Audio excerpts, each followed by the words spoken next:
Absolutely. In 1967, something happened that sent a wave of fear through the Pentagon. The Soviet Union unveiled a mysterious aircraft unlike anything the West had ever seen before. It climbed faster than any American fighter, shattered world altitude and speed records, and disappeared back behind the Iron Curtain before anyone could truly understand what it was capable of. Intelligence analysts gave it a name: the MiG-25 Foxbat. Almost overnight, rumors spread through military circles that the Soviet Union had achieved what every nation had been chasing since the end of World War II: the world's first truly unbeatable fighter. Reports warned that it could outrun every aircraft in America's inventory, intercept strategic bombers with ease, and possibly dominate the skies over Europe if war ever broke out. For the first time in years, many military planners believed the United States was falling behind. But what neither Moscow nor Washington realized was that the MiG-25 would trigger one of the greatest engineering revolutions in aviation history. In trying to intimidate America, the Soviet Union would unknowingly inspire the creation of the aircraft that would completely redefine air superiority. And when Soviet commanders finally understood what the United States had built in response, the balance of power in the skies would never be the same again. The Cold War was unlike any conflict the world had ever experienced.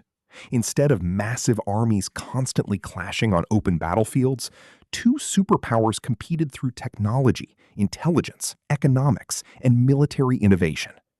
Every new missile, every satellite launch, every submarine, and every aircraft represented more than just another weapon. It represented national prestige. Throughout the 1950s and 1960s, both the United States and the Soviet Union poured enormous resources into developing machines capable of outperforming their rivals. Air superiority quickly became one of the most important aspects of this competition. Whoever controlled the skies could protect bombers carrying nuclear weapons, defend their homeland from enemy attacks, and dominate conventional battlefields across Europe. Neither side could afford to fall behind, even by a small margin. Only a few years earlier, American confidence had already been shaken in Southeast Asia. During the Vietnam War, the United States entered combat believing that technological superiority had made traditional dogfighting obsolete. Engineers had designed the F-4 Phantom around this very philosophy. Equipped with powerful radar systems and advanced guided missiles, the Phantom was expected to destroy enemy aircraft long before pilots ever saw each other. Military planners imagined future air battles as highly technical engagements fought from dozens of kilometers away, where radar screens replaced visual contact and missiles replaced turning fights. It seemed like the logical future of aerial warfare. Unfortunately for the United States, reality proved much more complicated. The skies over Vietnam were chaotic. Friendly and enemy aircraft often flew within the same crowded airspace, making long-range identification unreliable. Strict rules of engagement frequently required American pilots to visually identify enemy aircraft before opening fire. Suddenly, every theoretical advantage the Phantom possessed disappeared.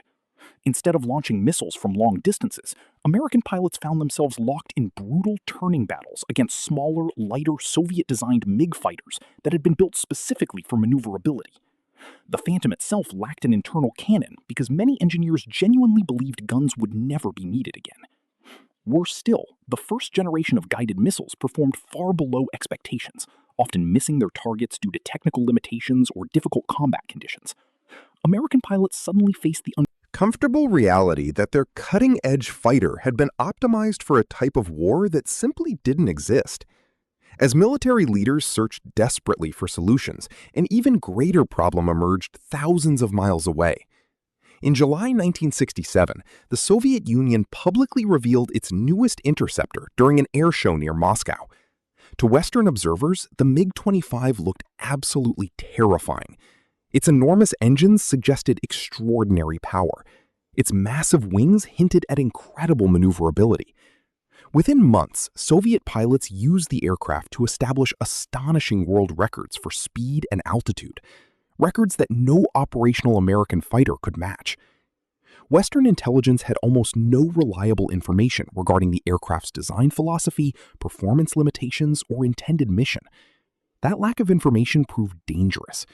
Whenever analysts encountered uncertainty during the Cold War, they naturally prepared for the worst possible scenario. Inside the Pentagon, assessments became increasingly alarming. Some experts believed the MiG-25 incorporated revolutionary lightweight materials. Others speculated that it carried advanced radar systems capable of detecting American fighters long before being detected itself. There were even concerns that Soviet engineers had solved aerodynamic problems Western designers still struggled with. Military officials began asking a frightening question. What if the Soviet Union had quietly leapfrogged American aviation technology? What if every future fighter the United States produced was already obsolete before leaving the drawing board? These weren't paranoid fantasies. During the Cold War, technological surprises could reshape global strategy overnight. No responsible planner could afford to dismiss the possibility. The Air Force reached an extraordinary conclusion. Instead of improving existing aircraft, it would begin again from scratch. Every assumption that had guided fighter development over the previous decade would be reconsidered. The next American fighter wouldn't simply match the MiG-25. It would dominate any aircraft the Soviet Union could possibly build. Designers were instructed to focus on a single mission above all others: absolute air superiority. Speed alone would no longer be enough. The aircraft needed unmatched acceleration, exceptional maneuverability, outstanding visibility for the pilot, advanced radar capable of tracking multiple targets simultaneously, devastating missile armament, and enough reliability to survive the harshest combat conditions imaginable. Every kilogram mattered. Every design compromise had to be justified. This wasn't merely another aircraft project. It became a national priority. To accomplish such an ambitious goal, the Air Force adopted an innovative mathematical approach known as energy maneuverability theory. Developed by Colonel John Boyd and mathematician Thomas Christie, the concept fundamentally changed how fighter performance was evaluated. Instead of simply measuring maximum speed or climb rate, engineers analyzed how efficiently an aircraft could gain, conserve, and exchange energy during combat. This seemingly abstract concept transformed fighter design forever.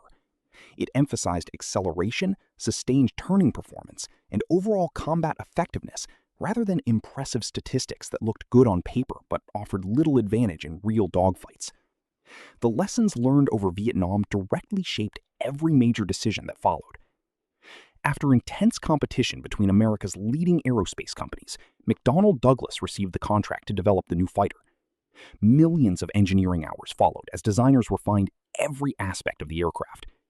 Twin Pratt & Whitney engines generated unprecedented thrust, allowing the fighter to accelerate almost vertically after takeoff. Large wings combined with a relatively lightweight structure provided extraordinary agility without sacrificing high-speed performance. The cockpit offered exceptional visibility in every direction, giving pilots an enormous tactical advantage during close combat. Advanced radar systems integrated seamlessly with onboard computers, dramatically improving situational awareness while allowing pilots to engage multiple targets. Engineers even reintroduced an internal 20mm cannon, acknowledging that history had proven guns still had an important role in aerial warfare. The aircraft received a simple name: the F-15 Eagle. When the first prototype flew in 1972, expectations were already enormous. Testing quickly revealed that reality exceeded them. Against the aging F-4 Phantom, the Eagle demonstrated overwhelming superiority in virtually every measurable category. It accelerated faster, climbed quicker, turned tighter, maintained energy more effectively throughout prolonged engagements. Even lightweight fighters used to simulate Soviet MiGs struggled to escape the Eagle during training exercises.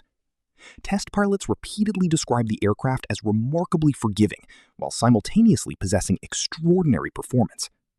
Unlike previous fighters that excelled in only one area, the F-15 appeared capable of dominating both long-range missile combat and traditional dogfighting. It represented exactly what American planners had hoped to build. Yet the greatest surprise of the entire Cold War arrived in September 1976. Soviet pilot Viktor Belenko made an extraordinary decision that shocked both East and West. Flying his MiG-25 from a remote Soviet base in the Far East, he defected by landing unexpectedly at a civilian airport in Japan. For the first time, Western engineers gained unrestricted access to the aircraft that had terrified NATO for nearly a decade. Every panel was removed, every system inspected, every engine component analyzed. Intelligence officers expected to uncover revolutionary technologies that justified years of fear. Instead, they discovered something entirely different. The MiG-25 was never designed to fight aircraft like the F-15. Its enormous size had little to do with maneuverability. The massive wings existed largely because the aircraft was exceptionally heavy, constructed primarily from steel rather than advanced lightweight alloys. Its powerful engines allowed incredible speed, but consumed enormous quantities of fuel, severely limiting operational range.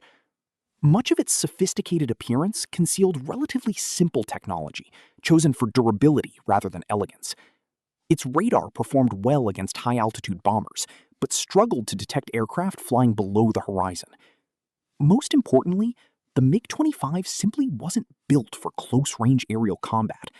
It had been designed to intercept American strategic bombers at extreme altitude, not engage highly maneuverable fighters.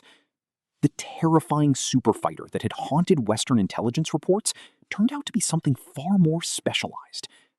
Ironically, by the time American engineers understood the MiG-25's true capabilities, it no longer mattered.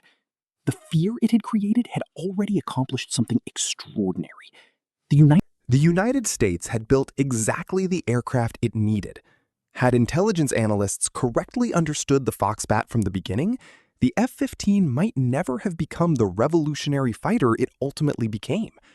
Soviet secrecy, intended to intimidate the West, had unintentionally pushed America toward one of the greatest technological achievements in aviation history.